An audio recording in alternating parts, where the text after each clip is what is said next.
Prime Minister holding a late-night news conference last night after North Korea test files a ballistic missile. Good morning, everyone. I'm Maria Bartiromo. Welcome to Sunday Morning Futures. That missile test, North Korea's first since Mr. Trump took office. What message are they trying to send? And how should the U.S. respond? Former presidential candidate Carly Fiorina is here with me this morning. Plus, President Trump weighing his options after a federal appeals court refuses to reinstate his travel ban. Will he take it all the way up to the Supreme Court or rewrite a narrower version of that executive order? We've got an exclusive interview with Senator Lindsey Graham and former Attorney General John Ashcroft on that. Then the pressure ratcheting up for Republicans to repeal and replace Obamacare. Kentucky Senator Rand Paul outlines his own plan as we look ahead right now on Sunday Morning Futures.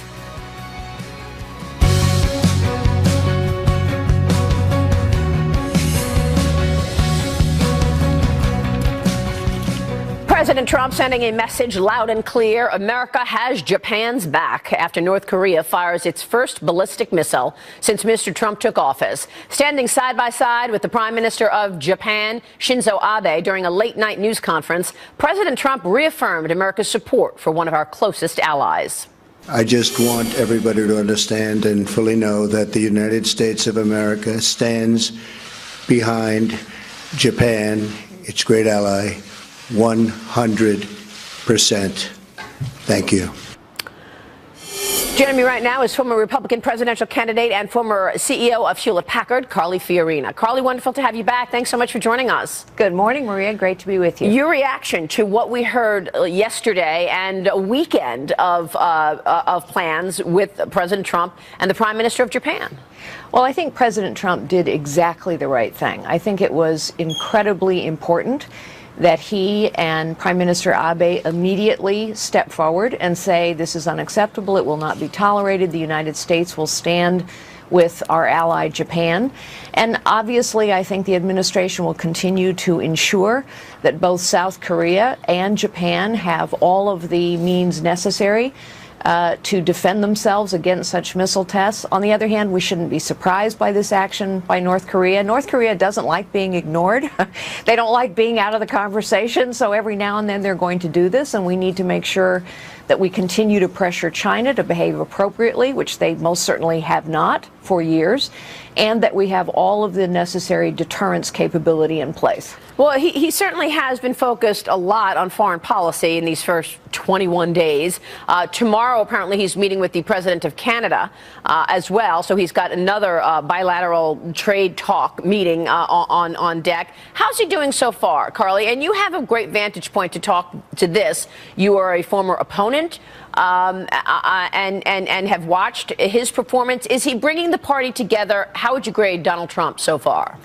Well, first, I think we have to acknowledge that substantial change of any kind, and he was hired, he was voted into office by the American people to bring about substantial change, always creates substantial resistance. And so support has to be built in order to make that substantial change sustainable. I start with that because how things get done is as important as what gets done when you're trying to build support and sustain substantial change. And so I do think it's important for Mr. Trump, President Trump, to think about how he gets things done and to build support. I completely agree with him that bilateral trade negotiations are far more effective for this country than multilateral negotiations, which is why he needs to build alliances and build support and build friendships rather than antagonize our allies. It's also why, if I may, he ought to, in my opinion, drop this court battle with regard to the vetting of refugees, go back to his Attorney General, his Secretary of State, his Secretary of Homeland Security, ask the three of them to come back to him in 30 days with a comprehensive program to tighten security, tighten our refugee and visa programs, and then sell that to the American people. I think the American people want substantial change, but in order for that change to be sustained, he must build support. And so how things get done now matters with our allies as well as here at home. Yeah, I think you make some great points. So on the one hand, in terms of the bilateral trade deals, I was speaking with the CEO of a business last night, and he said, imagine if I did a deal with 20 players. I mean, of course, at the end of the day, you're probably going to end up favoring one player over the other 19. The bilateral, if you can actually get it done, would probably be much more advantageous to America. On the court, let's talk about that for a second, because what we're hearing from the Trump administration this morning is that they may very well come out with a new executive order, one that is a little more narrow than what we saw initially. And you're right, he did not have his team in place when he first came out with that executive order on the travel ban. There was stalling tactics going on at the confirmation hearings. That's right. And so now he does have a great team in place with his Attorney General, with Secretary Tillerson, with Homeland Security, and he ought to ask that team to come forward with their recommendations. And then those recommendations ought to be sold to Congress so that allies are created and sold to the American people. Look, I think the vast majority of Americans understand we need to tighten our security. We need to tighten our vetting procedures. We need to understand who's coming into this country, not just from 7 countries, but from any country. And so take the time to do it right now and don't continue down a battle with the Ninth Circuit. My dad served on the Ninth Circuit as one of the lone conservatives. You're not going to win in that court. Let it go. Wow. Okay. That's important.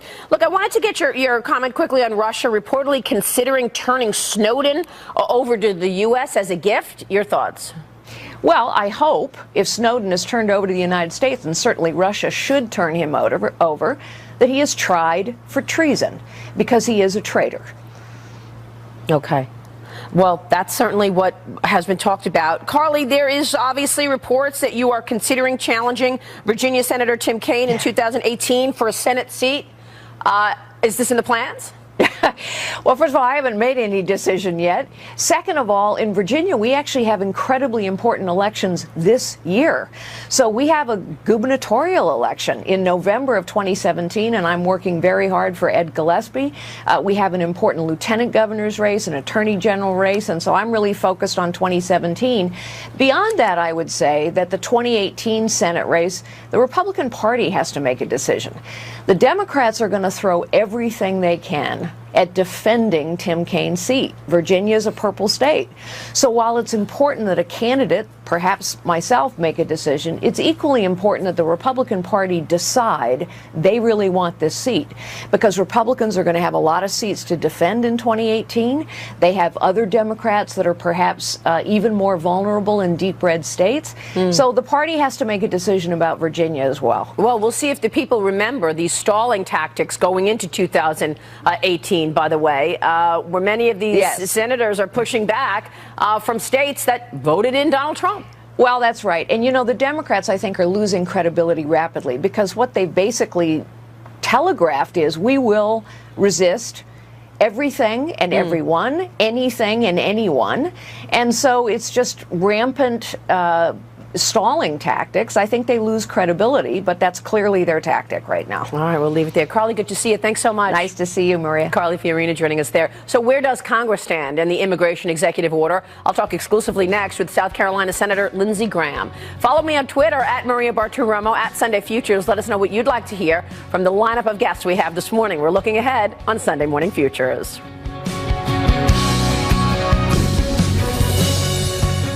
Reaction today continues to the Ninth Circuit Court of Appeals decision last week and the Trump administration's response to it. Joining me right now is Senator Lindsey Graham from South Carolina, member of the Senate Judiciary Committee and the Senate Armed Services Committee. And, sir, it is good to have you back on the program. Welcome. Thank you very much. Your reaction to Donald Trump's response, where he basically says, look, I'll see you in court. Well, what he should think about, I believe, is issuing another executive order that's modified. If the president really believes we're at threat from these countries, and there may be a good reason to believe that, I think you could modify the order with a new executive order that would withstand judicial scrutiny. But about the Ninth Circuit, they're notoriously liberal. And they're notoriously wrong when it comes to applying the Constitution. They get struck down far more than they get upheld. But in a 4-4 Supreme Court, I think the president should be very careful about appealing this order. So you think that it was a weak response then? Well, no, I think the president needs to make a good decision for his administration and the country as a whole.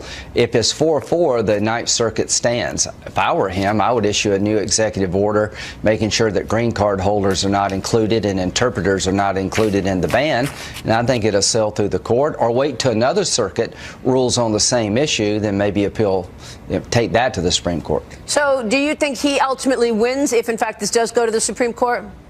Most likely. I think the president has a lot of discretion, as he or she should, when it comes to entry into the country regarding national security. The whole idea of the Ninth Circuit would second-guess his national security judgment is a non-starter, and I don't think will be upheld by the Supreme Court. And it's clearly not a Muslim ban. There are Christians and other people in these countries that can't travel either. I think that the pushback from the left on really anything President Trump does has been so severe. And now, of course, they are threatening not to nominate Neil Gorsuch to the Supreme Court. They're refusing to vote for him just to get back at Donald Trump and the Republicans for not taking Merrick Garland seriously. Well, one thing you can keep the tape here, Gorsuch will get 60 votes. There are enough Democrats on Capitol Hill who have a political need to seem reasonable where they want to be or not. Trump won their states. We need 60 votes to move to final confirmation of Judge Gorsuch. I believe we'll get more than 60 votes in his case because he's so well qualified. I'm not worried about his nomination at all. How will his presence on the court change the Supreme Court? I think you'll have somebody like Scalia. He's a man of the law. He's one of the most qualified people to ever be nominated for the Supreme Court. He's clearly conservative. He's in the mold of Anthony Scalia. So I think you'll see a continuation pretty much of what you got with Justice Scalia. Yeah, I mean, I think just the fact that he was nominated unanimously the last time he was up at bat makes you wonder what's going on here. Is this just stall tactics? Is this just trying to push back on anything the president does? Well, they lost the election. They're in the process of losing their mind. The bottom line is the left is gone nuts. They can't understand why they lost. They want to attack Trump at every stage. You see the emergence of a Tea Party type movement on the left, and I can tell you this. There's some Democratic senators who are in Trump states that if they follow the lead of the radical left, they're going to lose their job. Let me switch gears for a moment, because there is a lot of conversation this weekend about the Muslim Brotherhood and whether or not the Trump administration should name the Muslim Brotherhood a terrorist organization. Do you think they should? I think it's worth looking at, but you got to be cautious here because you have Muslim Brotherhood affiliated groups in the government in Morocco and Tunisia that have actually been very helpful to the United States. The CIA report is worth looking at and absorbing. So I would tell the president to talk to Muslim leaders, the King of Jordan, and other people in the region to see what kind of effect it would have on their ability to govern. Yeah, you don't want to make them martyrs. There's a debate. A lot of people in high leadership positions, even in the Muslim world, say that that is a diseased part of Islam, and in fact they should be termed that. But what would the implications be?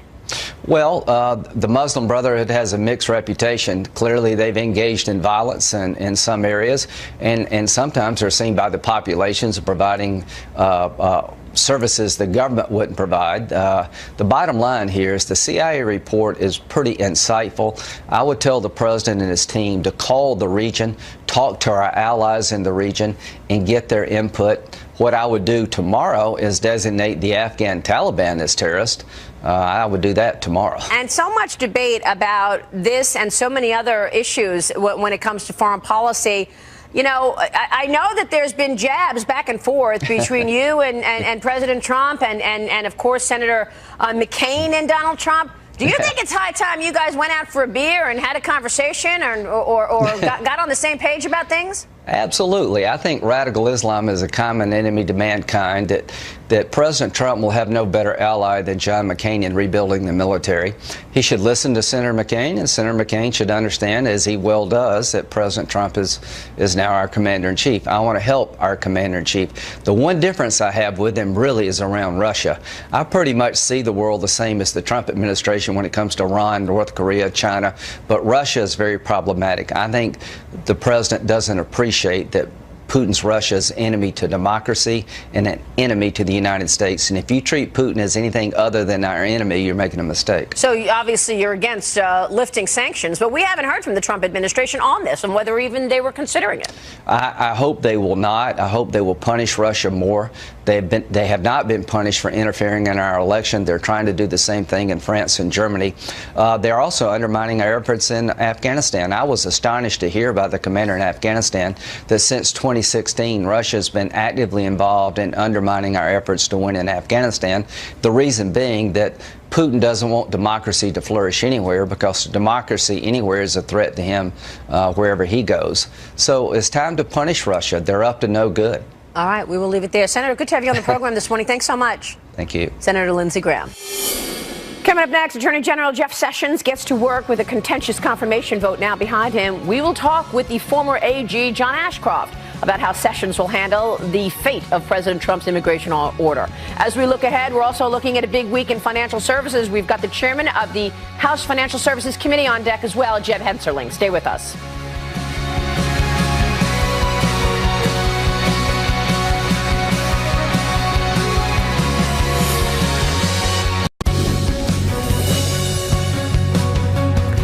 Welcome back. Attorney General Jeff Sessions prepares to start his first full week on the job tomorrow. It comes after a very contentious nomination process and a confirmation vote that mostly fell along party lines. Sessions taking on his new role as President Trump's executive order on immigration remains in legal limbo. Joining me right now is former U.S. Attorney General John Ashcroft. Judge, it's so nice to have you on the program. Welcome. It's my delight to be with you, Maria. Thanks. So let me kick it off with the latest, and of course that is that we are understanding that the Trump administration is going to do a new executive order, a narrower. That's what Lindsey Graham was also recommending, and you say? Well, I think there are two main concerns here. First is national security. And to address those concerns, a new executive order can probably achieve everything the president wanted to achieve with the first executive order. The other concern is the president's own authority, and the court on the West Coast has impaired that by issuing this temporary restraining order and refusing to lift it. And I think one of the things that has to be developed in terms of strategy is making sure that we don't sacrifice the president's authority in this situation. It may be that they'll want to continue to litigate the old executive order, and they may be able to craft the new one so that it doesn't render moot the questions that are related to the old one. But it's clear to me that the president has this authority. When I was Attorney General, the Ninth Circuit Court of Appeals sought to look behind my motives when I was doing a job which was clearly within the legal responsibilities I had. And the Ninth Circuit voted against me, but the United States Supreme Court said, you can't consider motives. If the person is doing what is legal, he is to be given the responsibility and opportunity to conduct his duties. And so the Supreme Court, in an 8-0 vote, sustained my position. I think the Supreme Court would be likely to sustain the president's position similarly, because he is clearly within his responsibilities. It is the duty of the president to defend the country. So he's defending the country, and if he seeks to make sure that we don't have a gap in that defense and enters a new order which can be enforced without controversy, I think he should do that. At some point, though, I think we need to affirm and establish his authority to defend the nation by acting consistently with the statute, which gives him the authority to limit entry to the United States by those who are not citizens of the United States. Well, but I think you make a really important point, and that is the potential to undermine the presidency. I mean, most people were surprised that a federal court could actually stop an executive order from the president of the country. Well, as it relates to the defense of the nation, the Constitution is very clear that the commander-in-chief is the president, and the statutory law, which has been followed by presidents for the last 4 or 5 decades, makes clear his responsibilities. So whenever you have the Congress of the United States and a statutory law that's synced up with the Constitution of the United States, the president is operating at the highest level of his power and authority. That's from the Youngstown Steel case, which was written by Justice Jackson after he was Attorney General of the United States. So we have that situation here. The Congress has authorized the president The president exercises his authority in accordance with the authorization, and it's as it relates to national security and the defense of America. And if the president believes, and I think he sincerely believes, that this is a matter of urgency, delaying and waiting for an outcome of this court would obviously forfeit some opportunity to defend America, which is an appropriate objective of the president. And of course, we've seen the flow of refugees spike just in the last week, since February 3rd, since this judge's order came down. Let me get your take, sir, on Jeff Sessions. He is kicking off his first full week in office after finally getting confirmed. What are you expecting from the new Attorney General? Well, he's a rule of law person, and so all the talk about the numbers that were involved in his confirmation and all that's behind him. And he will devote himself to implementing a program to advance the public safety of America and to provide the justice system that is uncontaminated by politics, but which relies on the rule of law. My first day at the Justice Department, Louis Freeh, the then director of the FBI, called me aside at the so-called Hawaiian Punch reception for me and said, I need to talk to you about something very important, and it can't be talked about in this room. We had to go to a SCIF, which is called a compartmented facility, so that no eavesdropping can take place. And he told me about the Robert Hansen situation. So before I was in the office for 2 hours, I had a crisis, and I think you have to be ready and to focus and to go to work, and Jeff Sessions is that kind of person. I think this presidential order, defending the office of the presidency and also defending the United States by having the president's wishes on immigration and his judgment implemented, that hits his plate right away as soon as he's confirmed, and I'm sure he's been working on that over the weekend. Wow, and as you say, so important to have it uncontaminated, given so many of our agencies have become politicized, as you and I have spoken about in the past. Mr. Attorney General, it's good to see you. Well, it's always good to be with you. I wish you well. Thank you so much, Attorney General John Ashcroft there. Coming up, the fight over Obamacare. The facts are there is no evidence that the Affordable Care Act limited economic growth. As a matter of fact, after 100% passage of, wrong. After 100% passage wrong. of the after 100% passage wrong. of the Yes, my fiery debate with Zeke Emanuel on the Fox Business Network on Friday. Coming up next, Kentucky Senator Rand Paul gives us his replacement plan as we look ahead right now on Sunday Morning Futures. Repealing and replacing Obamacare has been a legislative priority for the Trump administration and the Republicans in general. The question remains about what that replacement will look like. Our next guest came up with his own plan, Kentucky Senator Rand Paul. Good to see you, sir. Thanks so much for joining us. Thanks for having me. So you have outlined the Obamacare Replacement Act to provide Congress with a health care plan which has conservative reforms in it that you think is ready for immediate vote. Tell us about the plan. Well, what we did is we looked through a lot of legislation. There's been legislation out there for 10, 15 years that includes market reforms that most Republicans are for. I would say ours is the consensus plan. There's not one item in our plan that I think a Republican would object to. We legalize the form of sale of all insurance, meaning that we get rid of the mandates from Obamacare that prevent the sale of inexpensive insurance like catastrophic insurance. We help people save for their insurance. We let them pay for their premiums and their deductible in a health savings account that's tax-free. And then the third thing we do, which is a great idea that's been out there for at least a decade but has not ever come to fruition, is we allow individuals to join together in an association to have leverage to get lower prices and also to get protected against insurance companies dropping them or raising their prices. Yeah, and the other thing is that you're protecting individuals from pre-existing conditions, which of course has been a critical part of what to keep in the current plan. Well, what we do is we have a 2-year enrollment period under which that regulation would still be there, but it actually would phase out over 2 years because you can't let people buy insurance after they're sick, or no one will buy it before they're sick. And that's part of the problem of Obamacare. Right now, young, healthy people are not buying it even with an individual mandate. And what I've been telling my colleagues is when you repeal the individual mandate, but you still tell people they can get insurance after they're sick, it doesn't work as a business model. Blue Cross of North Carolina lost $400 million in the individual market precisely because people are not buying it before they get sick. They're buying it after they get sick. So they get what's called adverse selection in a group of very sick people.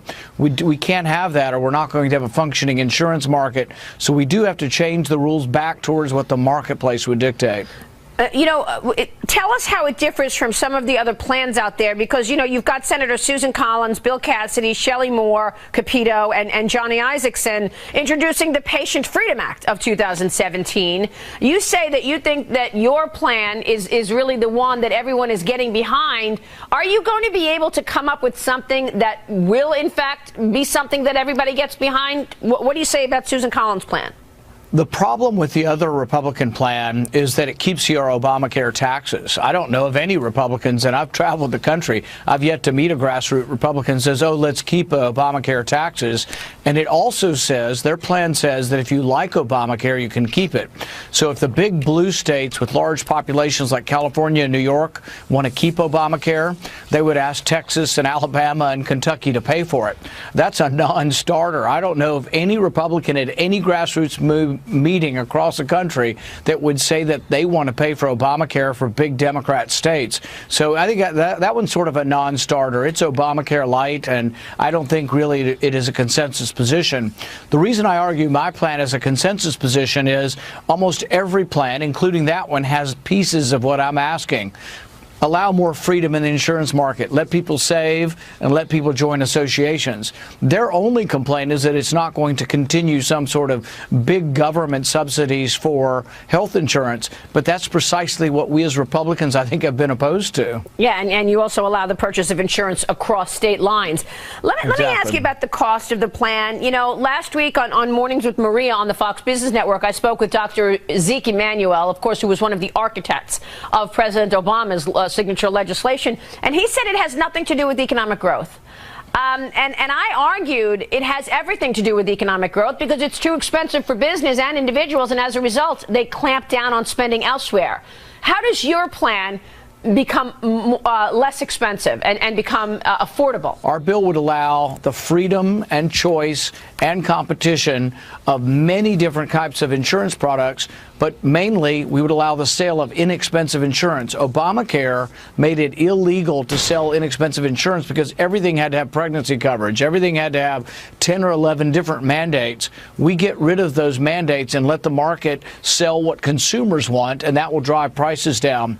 Also, when you pay for your care mostly out of health savings accounts, if 30% of the public or half of the public were paying primarily out of a health savings account, they would call their doctor and ask how much something cost, and you would force transparency by having consumer interest in the price, and it works. LASIK surgery, no insurance covers LASIK surgery. Patients pay for it. The price has gone down every year for 15 years. Yeah. What's the timeline here? We're now not sure what kind of priorities you've got in terms of Congress. I know that you've got Obamacare as a priority, but do you believe you will repeal and replace in 2017?